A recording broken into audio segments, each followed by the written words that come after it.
Bonsoir à tous, bienvenue dans votre émission, votre projet pour la Réunion. Je ne sais pas si Guy Roger sera votre projet pour la Réunion. Bonsoir Guy Roger. Bonsoir Gismi. Est-ce que Guy Roger est un projet pour Guy Roger? Compliqué ça. Je suis rien, moi. Je veux rien. Je suis juste là, et puis je suis comme un panneau signalétique sur le bord de la route. Si tu as envie de regarder, tu as envie de savoir où aller, ben tu regardes le panneau. Mais là où il y a un danger, c'est pour les chiens qui viennent faire pipi sur le panneau. Ouais, il y en a beaucoup. Ouais, parce qu'ils aiment, ils adorent le panneau. Hein, ils tombent dans le panneau en plus. Ouais, et ils croient que le panneau leur dit des trucs, mais ils écoutent pas. Ça les intéresse pas. Et la plupart des chiens du monde qui regardent des panneaux, ils ont déjà une idée de ce qu'ils veulent. Donc, ils n'ont pas besoin de regarder les panneaux, mais ils veulent adorer le panneau. D'accord. Alors, finalement, j'avais posé la question, est-ce que l'animal a une spiritualité finalement? Ben, tout est spirituel, Gismi. Tu vas me dire, la vie, c'est spirituel. La vie, elle est partout. Dans l'animal, elle est dans l'eau, dans le feu. La vie, elle est partout. C'est le vide qui fait exister la matière. La vie, c'est le vide qui fait exister la matière. Mais dans ce cas, ce que j'essaye de comprendre, l'homme a déjà du mal à concevoir le fait qu'il a une spiritualité. C'est encore plus difficile pour lui de concevoir sa spiritualité. L'animal a une façon d'être. On dit qu'il est instinctif. Il suit ce qui est déjà écrit en lui. Ouais, je ferais plus confiance en l'animal, moi, oui. D'accord. Dans ce cas, on va changer alors. Non, ce que je veux dire, c'est que nous, les hommes, on pense. Ouais. On pense qu'on pourrait avoir mieux. L'animal, il ne pense pas qu'il pourrait avoir mieux. Il accepte ce qu'il a. Mais nous, les humains, on voudrait aboutir à quelque chose. On a un but. Alors, je regarde les chats que j'ai chez moi. Je les regarde aller chercher des oiseaux pour manger,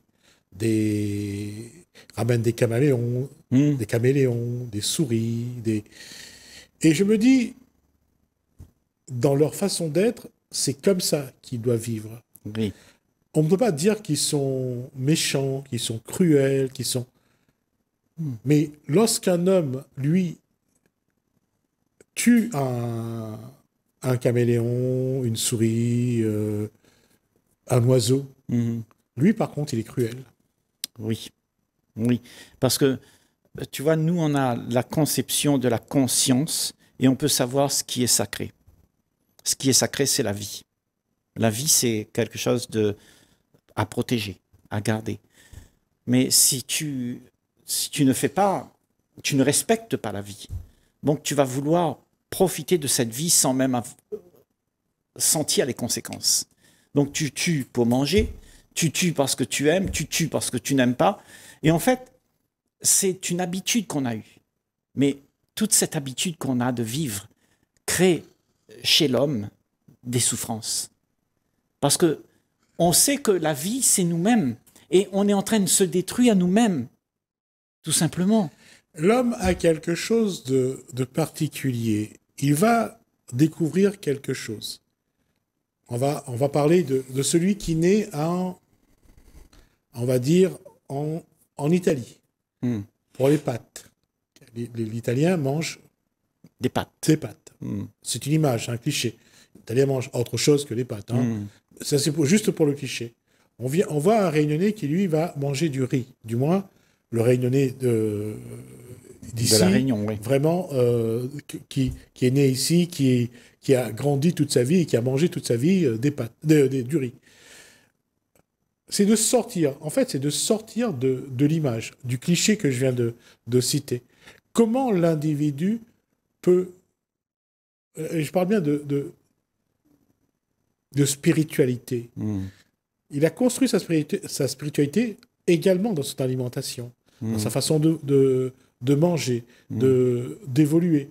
Mais même là, il a du mal à changer sa façon de manger. Oui, Gismi, tu sais, être quelqu'un qui est spirituel, ça veut dire être quelqu'un qui a une perception un peu plus large de ce qui se passe.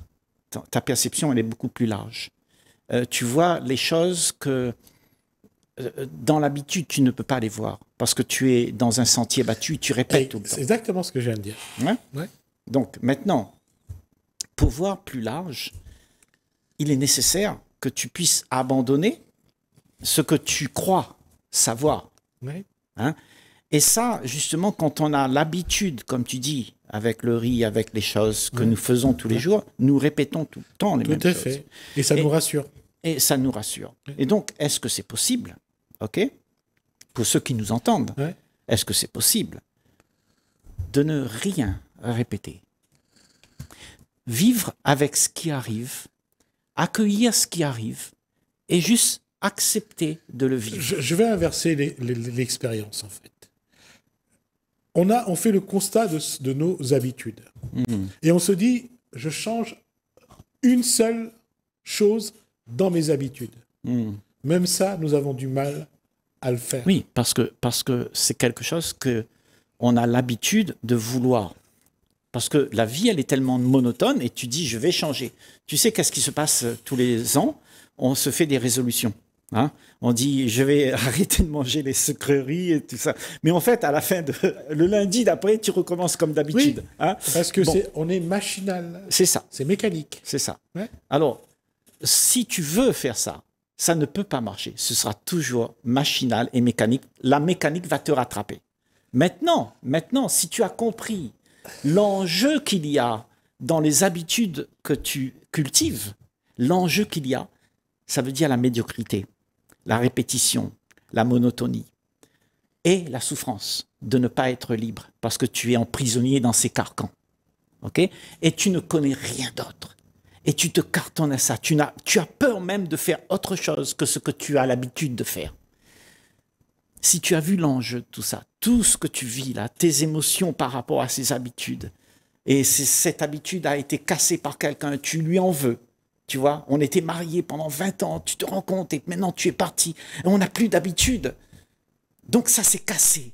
Et toi, tu voulais le garder, parce que dans ces habitudes-là, tu retires du plaisir. Tu vois, l'enjeu est là, Gismi, c'est quand tu as vu tout ce que tu es devenu avec tes habitudes, tes répétitions. Quand tu regardes ça, tu n'as plus envie de ça. Parce que tout ça, c'est mécanique. Et tu réalises qui tu es à ce moment-là. Tu n'es pas à l'habitude. Oui, mais pourquoi attendre le moment de saturation pour changer? Ben parce que, justement, Gismi, mais quand tu n'as... Si c'était si simple que ça... Parce que la souffrance, justement, fait que tu te réveilles de ça. Il faut que tu subisses tout ça. Un enfant, il faut qu'il vive la vie pour comprendre qu'il y a un problème. Il faut que tu rencontres une femme, toi. Il faut que tu te maries. Il faut que tu vois toutes les conséquences qu'il y a. Et puis après, tu dis, oh là là, il faut que je change. Parce que c'est pas ça que je veux. Mais la société, elle est faite ainsi. Elle t'a donné une raison de vivre ça. Elle t'a dit, il faut réussir, il faut devenir. Donc, tu es conditionné à devenir ça. Et tu ne connais que ça. Et c'est pour ça que nous faisons que ça. Maintenant, pour faire autre chose, ben, il faut réaliser que ça, c'est un mensonge. Hein? Pas forcément. Je suis pas pour qu'on renie ce qu'on a été, comme si c'était mauvais, pour passer à autre chose. Qu'on ait besoin de le renier, de le rejeter, pour pouvoir faire l'effort de passer à autre chose, ça, je peux comprendre. Non, pas le rejeter, Gismi. C'est juste de le voir, sans critiquer, sans dire que c'est bien ou c'est pas bien. Guy Roger, je veux dire que quand je dis ça, c'est parce qu'on a besoin de se donner des coups de pied au derrière pour pouvoir avancer. Si on essaye de le faire de manière tranquille, on ne le fait pas. Oui. Allez, demain j'arrête de boire, et demain j'arrête de fumer. Demain, on le dit de manière très simple, très machinale. Ouais, ça sera comme une lettre. Mais est-ce que tu crois que c'est toi qui te donnes des coups de pied? Qui va te donner la vie? Oui. D'accord. Et la vie, c'est pas ce que tu es. Ce que tu es, c'est un ensemble de mémoires qui a acquis des habitudes et ces habitudes, elles se gardent. Et celui qui veut que ces habitudes cessent, c'est celui qui vit cette vie impossible, qui est médiocre. Quand tu vis ça, eh ben, tu as envie. C'est celui qui existe à ce moment-là qui a envie. Ça s'appelle moi, l'entité qui est là. Mais ce que tu es, tu sais qui tu es, toi? Tu es ça? Ce que tu es, c'est un paquet d'amour, Jismi. Et la vie, c'est la vie qui fait en sorte que tout arrive. C'est pas quelqu'un qui va arranger les choses. C'est pas quelqu'un qui va contrôler les choses. La vie, elle va faire en sorte que tu arrives devant une situation où tu es fondamentalement présent avec la situation et tu es obligé de voir ce qui se passe. Et quand tu es obligé de voir ce qui se passe doit se passer. Et là où vraiment je pose la question, c'est que ça veut dire qu'on n'est pas capable de prendre une posture en termes de décision. On attend que c'est la vie qui nous met au pied du mur pour faire ce pas-là. Oui, mais la vie, c'est toi. Oui, mais souvent, on attend d'être au pied du mur pour être obligé à ce moment-là. On n'a plus le choix. Ouais. Il faut qu'on avance. Ouais. Et là, quand tu es le dos au mur, c'est ça. Ouais. Parce que être le dos au mur, ça veut dire que j'arrive dans un moment dans ma vie où je ne sais pas. Ouais. Tu arrives à te dire ça, je ne sais pas. Tout ce que je fais, eh ben, ça retombe sur moi et je ne sais plus. Et alors tu acceptes d'être ça. Tu as accepté le fait que tu sois dans cet état d'habitude, de train-train qui se répète. Tu acceptes. Et à ce moment-là, quand tu acceptes ça, il y a un regard sur tout ce qui se passe. Ça s'appelle l'observation de soi-même. Tu te regardes tel que tu es. Ce regard libère la situation. Et la situation se transforme d'elle-même. Il n'y a personne qui transforme la situation. Parce que tout revient au naturel. La nature même, elle est toujours là. Elle est vraie, la nature. Mais nous sommes dans un endroit où on essaye d'arranger pour pouvoir avoir une petite zone de confort. Donc, on va toujours faire ça. Et on sera toujours dans le mouvement de subir tout ce qu'on vit. Parce que ce que tu veux n'existe pas. Ce n'est pas quelque chose que tu peux vouloir, ça. C'est quelque chose qui se vit. Mais pour le vivre, ben, il faut que tu abandonnes ce qui n'est pas vrai. Ce que tu te crois être, tu crois être celui qui doit être ça. Je suis d'accord sur la posture, je suis d'accord sur le fond, il n'y a pas de problème. Mais c'est dans la forme. On abandonne ce qui n'est pas vrai. Oui. Ça peut être vrai, mais malgré tout, il faut l'abandonner. Oui, mais ce que je veux dire, ce qui n'est pas vrai... Non, je comprends. Je suis d'accord. Mais ce que je veux dire, c'est dans la formulation. On abandonne ce qui n'est pas vrai. Et des fois, je me dis, quand on a été quelque chose, c'est qu'on a voulu. Oui. Et que, quelque part, c'est aussi soi. Oui. Donc, même si on doit abandonner, pas parce que c'est pas vrai, parce qu'il faut partir vers quelque chose d'autre. Non. Tu n'as pas besoin d'aller vers quelque chose d'autre. Il n'y a rien à faire. Il y a le chemin de vie. Non. C'est comme, tu sais, une fois, on avait expliqué que quand il n'y a plus l'histoire du Père Noël, quand tu as compris que c'était pas vrai, eh ben, il existe une vérité. Et la vérité, c'est que... Là, il y a encore un paradoxe. Tu viens là, tu es attifé comme un Père Noël et tu dis que ça n'existe pas. Non, soyons sérieux. Non, ce que je veux dire, c'est que une fois que tu as vu que ce que tu croyais n'était pas une existence réelle, c'est quelque chose qu'on a inventé, qu'on a mis sur pied comme un château de cartes, et le jour où le château de cartes s'effondre, ben, tu t'aperçois que tout ça, c'est faux. Et ce qui reste... Et là encore, je ne suis pas tout à fait d'accord. Si le château de cartes s'effondre, c'est parce qu'à un moment donné, il faut que le château de cartes s'effondre. Que ce soit vrai ou pas, c'est pas l'important. C'est ce qu'on est en train de dire là. Non. À chaque fois que Guy s'exprime, c'est que ce qu'on rejette, c'est parce que c'est faux.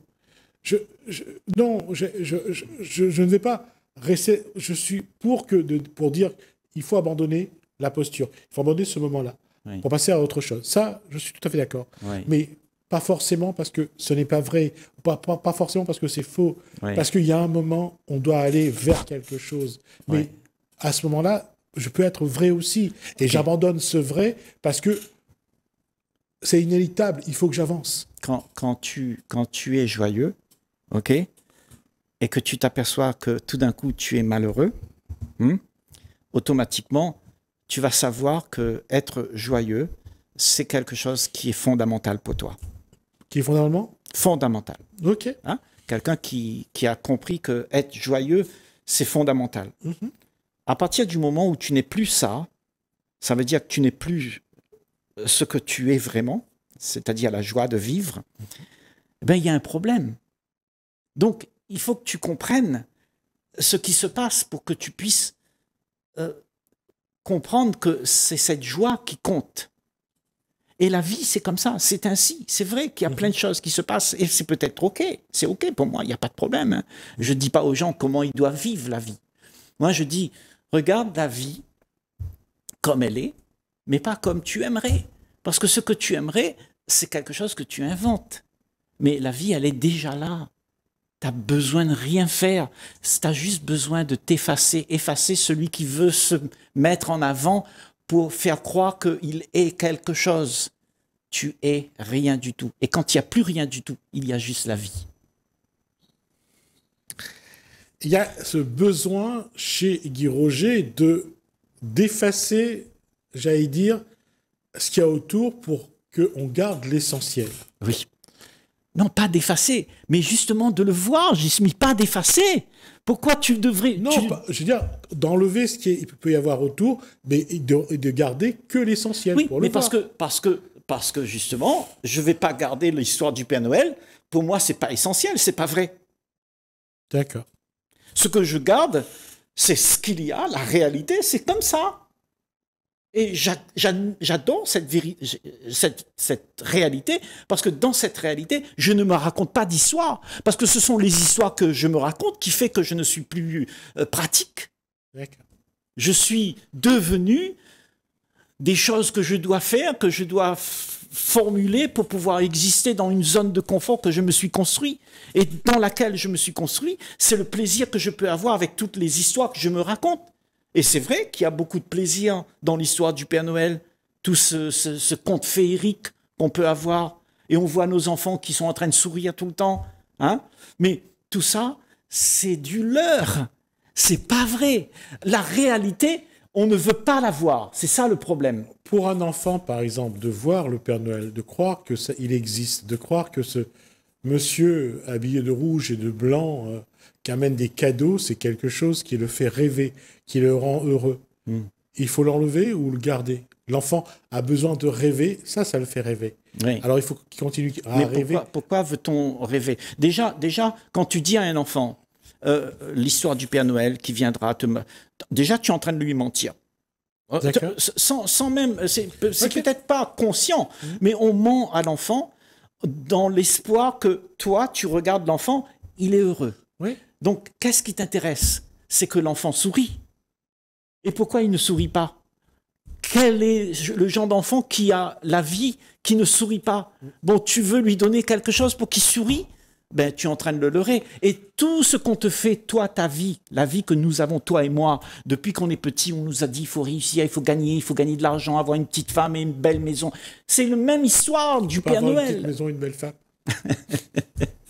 La même histoire, le Père Noël, l'histoire de ce conte charmant, de ce Dieu qui viendra nous sauver. Ce sont des histoires qu'on se raconte pour se rassurer, que parce qu'on n'a rien. Et parce que rien, c'est la vie, c'est la joie, eh ben, tu veux quelque chose pour t'appuyer dessus, pour pouvoir exister en tant que moi. Et moi existe à travers une histoire. Je dis, je suis président, je suis le Père Noël, je suis ceci, je suis cela. Tu comprends? Mais ça n'existe pas. Tout ça, c'est des histoires qu'on se raconte à soi-même pour pavaner au regard du monde. Et le monde en est époustouflé de te voir. Tu as réussi, toi. Justement, quand j'ai commencé à parler de spiritualité, je disais, c'est d'être dans cette démarche vers soi. Oui. D'accord? Oui, mais ça, Gismi, au bout d'un moment, il faut que ça s'arrête, ça. Pourquoi? Parce que, tu vois, toute la vie, on est des millions d'années d'existence maintenant, et on a toujours fait ça, on a toujours cherché ça, sans jamais vivre. Une fois que tu connais, tu le vis, et c'est tout. Tu changes de classe, tu restes pas toujours en cours moyen 1. Hein, tu changes de classe, tu passes en terminale après. Et quand tu passes en terminale, tu passes à la réalité, tu vas dans la vie active. Et la vie active, c'est quoi? C'est d'aimer, c'est d'être libre. Alors tu n'as plus besoin de rien faire. Là, cette connaissance de soi, elle est déjà là quand tu as abandonné tout ce que tu crois être. Ok, j'ai entendu et je remercie. Et puis il y a une vérité qui a été dite tout à l'heure, que Guy Roger a dit tout à l'heure. Il a dit « Je suis le Père Noël ». Donc c'est à vous de... c'est ce qui a été dit. C'est ce que Guy Roger a dit. Je peux reprendre le son et la bande. Et d'ailleurs, Guy Roger se verra dessus et verra qu'il a dit « Je suis le Père Noël ». D'accord. Et bon, ben, moi j'ai dit, si vous voulez croire en ça, c'est pas grave pour moi, vous croyez. Merci Guy Roger. Merci à vous de nous avoir suivis. Merci Hélène, merci François. Je vous dis à bientôt.